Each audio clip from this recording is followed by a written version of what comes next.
Welcome to JTV news.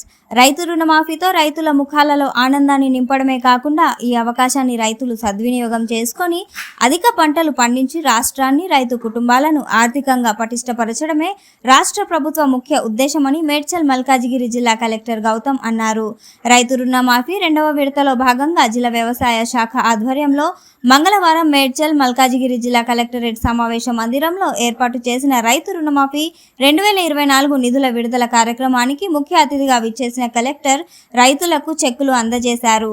ఈ సందర్భంగా collector మాట్లాడుతూ రాష్ట్ర ప్రభుత్వం ఎంతో ప్రతిష్టాత్మకంగా చేపడుతున్న 6 పథకాలలో భాగమైన రైతు రుణమాఫీ పథకంతో రైతుల ముఖాలలో ఆనందాన్ని నింపడమే కాకుండా ఈ అవకాశాన్ని రైతులు సద్వినియోగం చేసుకొని రాబోయే రబీ, ఖరీఫ్ సీజన్లలో అధిక పంటలు పండించి రాష్ట్రాన్ని, రైతు కుటుంబాలను ఆర్థికంగా పటిష్టపరచడమే ప్రభుత్వ ముఖ్య ఉద్దేశమని అన్నారు.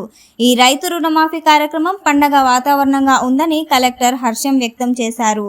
సాంకేతిక కారణాల వల్ల ఎవరికైనా రుణమాఫీ జరగలేదంటే ఆందోళన చెందకుండా గ్రామ, మండల, జిల్లా స్థాయిలలో ఏర్పాటు చేసిన గ్రీవెన్స్ సెల్లో మీరు మీ వివరాలు తెలుసుకొని రుణమాఫీ కాని ఎడల మరల దరఖాస్తు చేసుకోవచ్చన్నారు. రైతుల రుణం వేర్వేరు ప్రాంతాలలో వివిధ బ్యాంకులలో ఉన్నా సరే రుణాలు మాఫీ అవ్వడం జరుగుతుందని కలెక్టర్ తెలిపారు.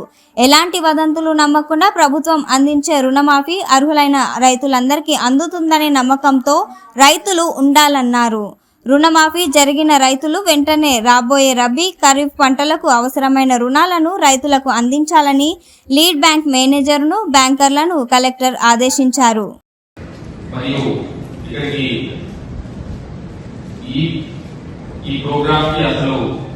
మూల స్తంభాలు మరియు అసలు ఈ ప్రోగ్రాం ఎవరికైతే ఉద్దేశించి పెట్టామో వచ్చిన రైతులందరికీ కూడా వెల్కమ్.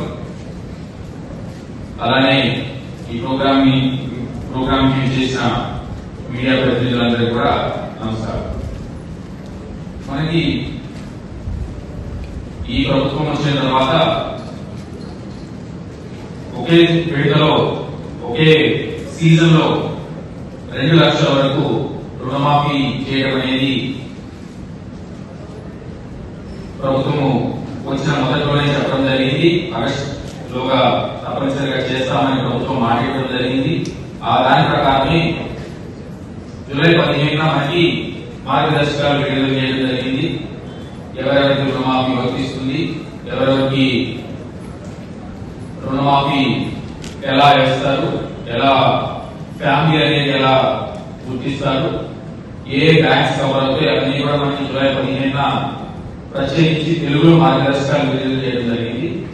అదందరూ కూడా ఈ పాటికి చూసి ఉంటారు డీటెయిల్ గా. దానిలో కనుక మనకి జూలై 18వ తారీఖు మొదటి విడతగా ₹1,00,000 రుణం డిసెంబర్ 9వ తారీఖు లోపు రుణం ప్లస్ వడ్డీ కలిగి ఉన్న వారికి 18వ తారీఖు మొదటి విడతగా రాష్ట్ర మొత్తంలో 6,400 కోట్లు మరియు మన జిల్లాలో సుమారుగా 10.5 కోట్లు 2,000 మంది రైతుల అకౌంట్ లో వేయడం జరిగింది. అదే ఆ రోజు మనం కూడా రాష్ట్ర మొత్తం పండుగ జరుపుకోవడం జరిగింది. మన దగ్గర కూడా రైతు వేదికలో ఈ ప్రోగ్రాం జరుపుకోవడం జరిగింది. అలానే ఇప్పుడు రెండో విడత ఒక 10 రోజుల